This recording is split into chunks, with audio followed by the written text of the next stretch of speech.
Salam kerahiman. Hari ini tanggal 5 Juni. Kita akan baca dari 1062. Kita mulai ya. Dalam nama Bapa dan Putra dan Roh Kudus. Amin. Kemuliaan kepada Allah di surga dan damai di bumi bagi orang yang berkenan kepadanya. Kami memuji Dikau. Kami meluhurkan Dikau, kami menyembah Dikau, kami memuliakan Dikau, kami bersyukur kepadamu karena kemuliaan-Mu yang besar. Ya Tuhan Allah, Raja Surgawi, Allah Bapa yang Maha Kuasa. Ya Tuhan Yesus Kristus, Putra yang Tunggal. Ya Tuhan Allah, Anak Domba Allah, Putra Bapa, Engkau yang menghapus dosa dunia, kasihanilah kami. Engkau yang menghapus dosa dunia, kabulkanlah doa kami. Engkau yang duduk di sisi Bapa, kasihanilah kami. Karena hanya Engkaulah kudus, hanya Engkaulah Tuhan, hanya Engkaulah Maha Tinggi, ya Yesus Kristus. Bersama dengan Roh Kudus dalam kemuliaan Allah Bapa. Dalam nama Bapa dan Putra dan Roh Kudus. Amin. Kita siapkan bukunya 1062. Aku melakukan 1 jam adorasi untuk mensyukuri rahmat yang telah diberikan kepadaku dan untuk mensyukuri penyakitku. Penyakit juga merupakan suatu rahmat yang besar. Sudah 4 bulan aku sakit, tetapi aku tidak merasa telah menyia-nyiakan waktu 1 detik pun. Segala sesuatu bagi Allah dan bagi jiwa-jiwa. Aku ingin setia kepadanya dimanapun juga. Dalam adorasi ini, aku menyadari cinta dan kebaikan yang luar biasa yang telah dilimpahkan Yesus atas diriku. Aku juga menyadari perlindungan yang telah Ia berikan kepadaku terhadap segala yang jahat. Aku sungguh bersyukur kepadamu, ya Yesus, sebab di tengah kesepianku Engkau telah mengunjungi aku. Aku juga bersyukur kepadamu karena Engkau telah mengilhami para superiorku untuk mengirim aku ke tempat perawatan ini. Ya Yesus, berilah mereka kuasa berkat-Mu yang luar biasa, dan balaslah semua pengeluaran yang telah mereka tanggung karena aku. Itu yang akan kita bahas. 1 jam adorasi. Buat kita mungkin awam, ada yang bisa adorasi 1 jam, ada yang mungkin 5 menit, ada yang 10 menit. Itu tergantung dari kita masing-masing. Dalam hal ini, Sister Faustina memberikan satu sharing bahwa waktu dia lakukan adorasi 1 jam, tujuannya adalah untuk bersyukur.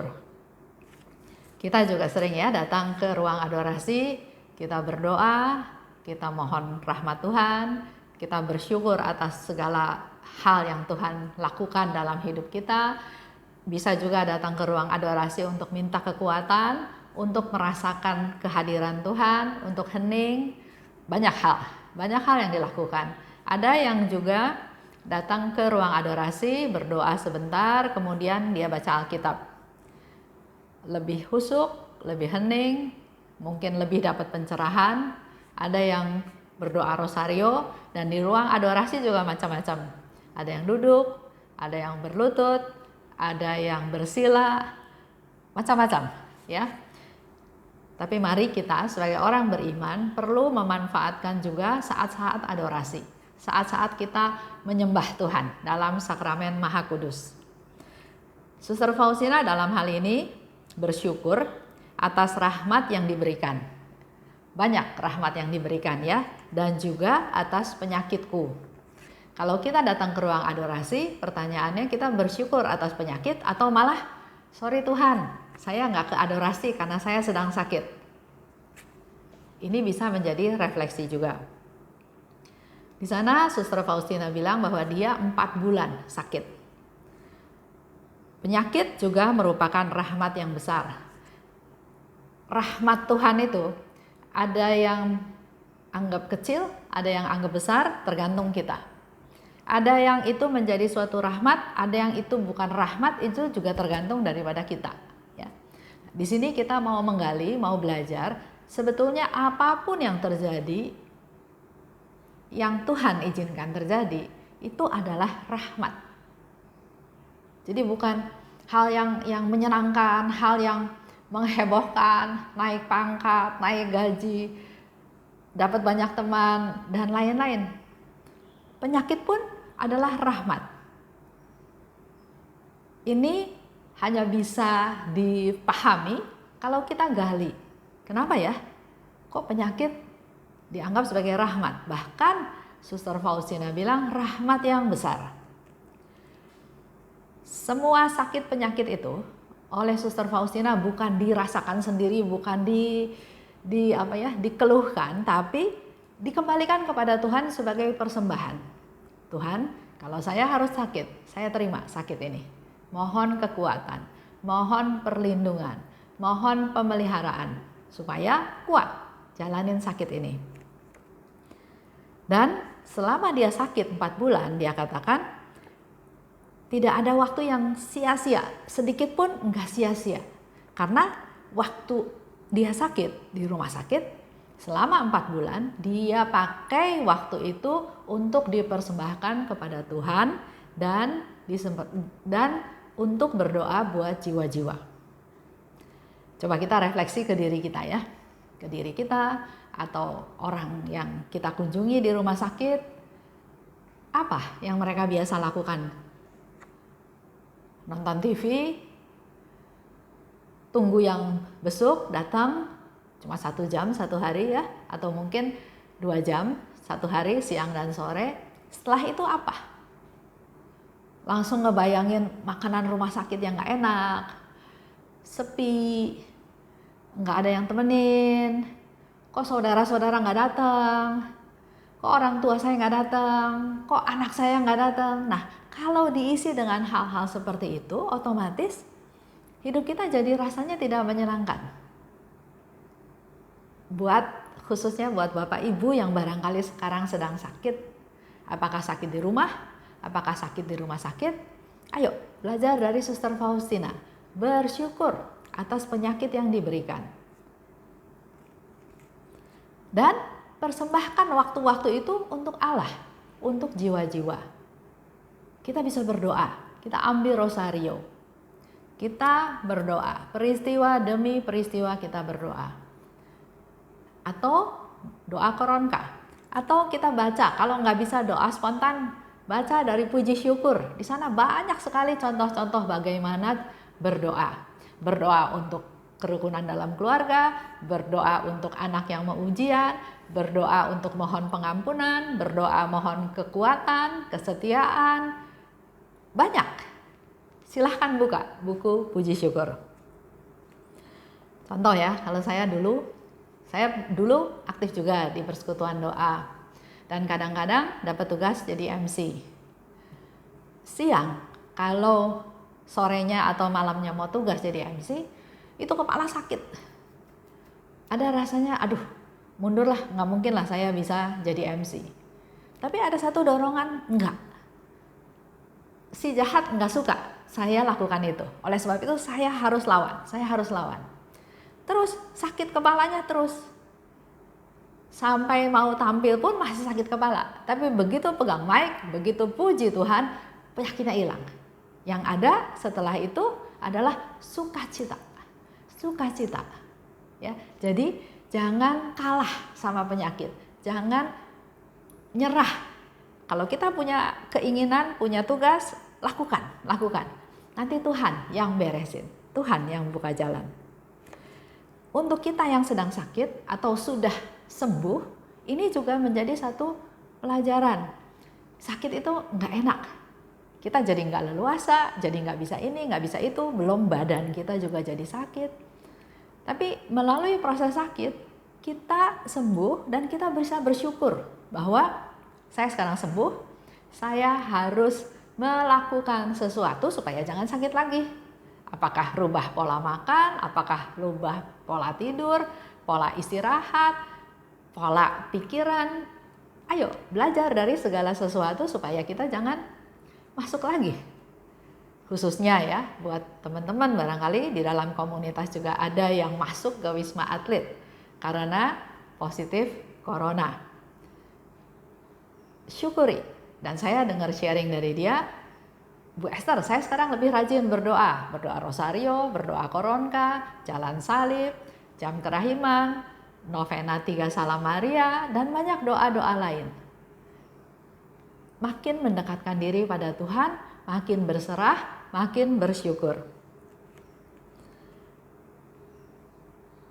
Lanjut, Suster Faustina katakan, dari adorasi tersebut, dia memperoleh hasil, pencerahan, permenungan dari adorasi tersebut ya.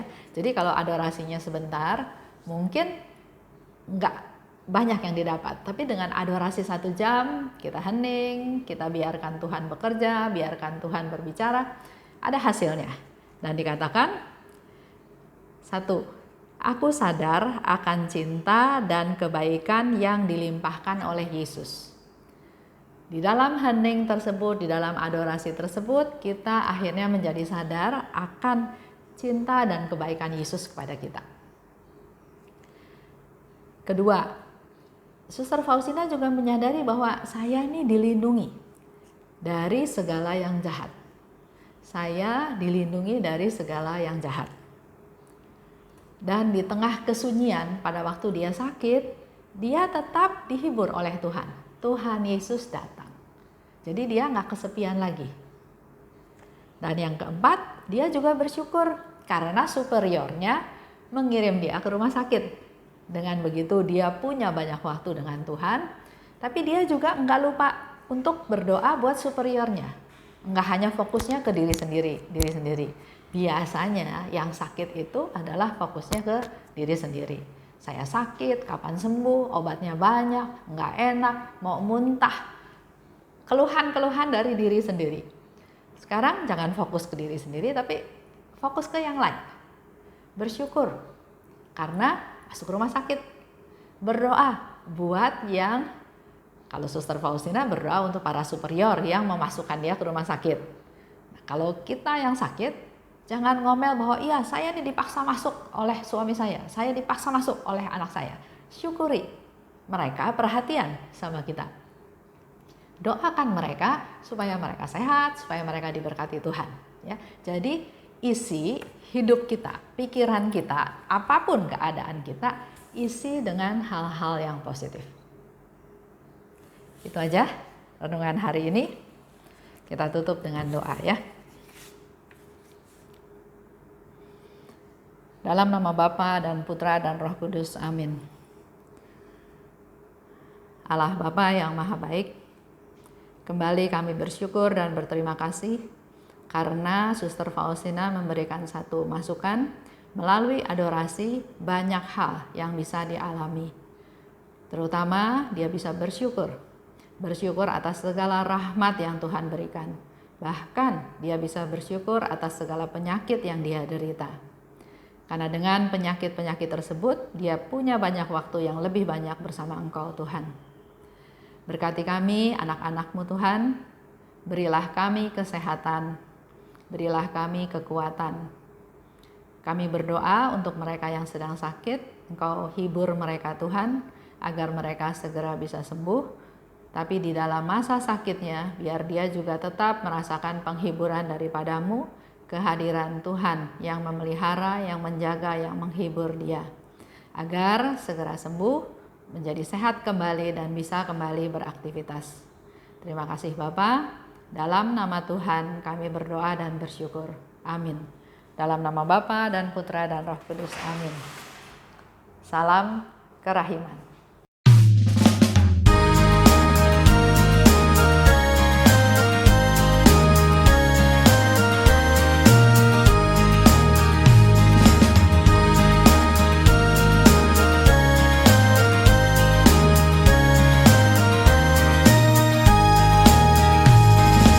Berbahagialah jiwa yang menyerukan kerahiman Tuhan.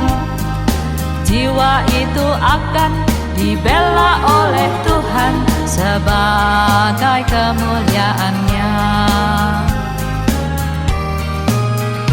Pujilah kerahiman Tuhan dengan mengandalkan kerahiman-Nya itu. Pujilah kerahiman Tuhan sepanjang hidupmu. Pujilah kerahiman Tuhan dengan mengandalkan kerahiman-Nya itu. Pujilah kerahiman Tuhan sepanjang hidupmu.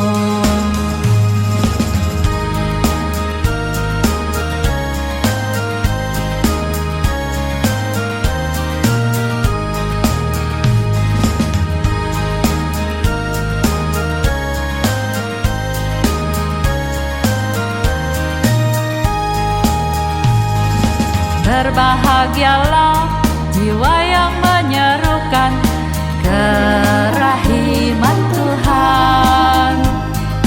Jiwa itu akan dibela oleh Tuhan sebagai kemuliaan-Nya. Pujilah kerahiman Tuhan dengan mengandalkan kerahiman-Nya itu. Pujilah kerahiman Tuhan sepanjang hidupmu. Pujilah kerahiman Tuhan dengan mengandalkan kerahiman-Nya itu. Pujilah kerahiman Tuhan sepanjang hidupmu. Pujilah kerahiman Tuhan dengan mengandalkan kerahiman-Nya itu. Pujilah kerahiman Tuhan sepanjang hidupmu. Pujilah kerahiman Tuhan dengan mengandalkan kerahiman-Nya itu. Pujilah kerahiman Tuhan sepanjang hidupmu. Sepanjang